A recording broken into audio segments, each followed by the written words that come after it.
رمضان المبارک کا چاند طلوع ہو چکا ہے۔ فضاؤں میں ایک عجیب سا سکون ہے اور دلوں میں ایک نئی امید۔ یہ صرف ایک مہینہ نہیں، یہ اللہ کی طرف سے دیا گیا ایک موقع ہے اپنی زندگی کو بدلنے کا، اپنے رب کو منانے کا اور خود کو سنوارنے کا۔ لیکن کیا آپ جانتے ہیں کہ اس پورے مہینے کی برکتوں کی چابی کیا ہے؟ وہ ہے آپ کی نیت۔ اسی لیے اس سیریز کے پہلے دن ہم بات کریں گے نیت کی اصلاح پر۔ ہمارے نبی صلی اللہ علیہ وسلم نے فرمایا، اعمال کا دار و مدار نیتوں پر ہے۔ اکثر ہم رمضان اس لیے رکھتے ہیں کیونکہ یہ ایک رواج ہے، یا گھر والے رکھ رہے ہیں، یا بس ہم مسلمان ہیں۔ لیکن کیا کبھی ہم نے سوچا کہ اس بار میرا روزہ صرف اللہ کے لیے ہوگا؟ نیت صرف زبان سے الفاظ ادا کرنے کا نام نہیں ہے۔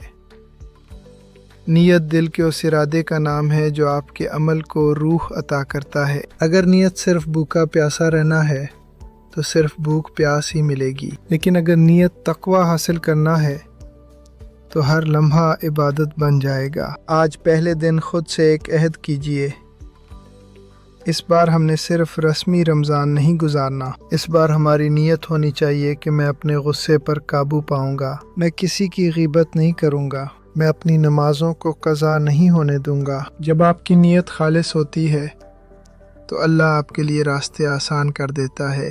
نیت کی اصلاح یہ ہے کہ آپ اپنے دل کو ٹٹولیں، کیا میں یہ سب صرف اللہ کو راضی کرنے کے لیے کر رہا ہوں؟ یاد رکھیے، ایک چھوٹی سی نیکی بھی اگر سچی نیت سے کی جائے تو وہ پہاڑ جتنا ثواب بن سکتی ہے، اور ایک بہت بڑا عمل بھی اگر دکھاوے کے لیے ہو تو اس کی کوئی قیمت نہیں۔ آج سے اس پورے مہینے کے لیے اپنا ایک ہدف طے کر لیں۔ نیت کریں کہ جب رمضان ختم ہوگا تو میں وہ انسان نہیں رہوں گا جو میں آج ہوں۔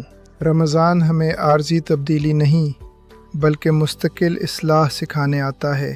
اپنی نیت کو بار بار تازہ کریں، کیونکہ نیت وہ بیج ہے جس سے عمل کا درخت نکلتا ہے۔ آج رات جب آپ سحری کے لیے اٹھیں تو اپنے دل میں یہ بات پختہ کر لیں کہ یہ روزہ صرف میرے رب کے لیے ہے۔ کل کی قسط میں ہم بات کریں گے روزے کی اصل حقیقت پر، کہ کیا روزہ صرف پیٹ کا ہوتا ہے یا کچھ اور۔ دیشان اظہر آفیشل سے جڑے رہیے۔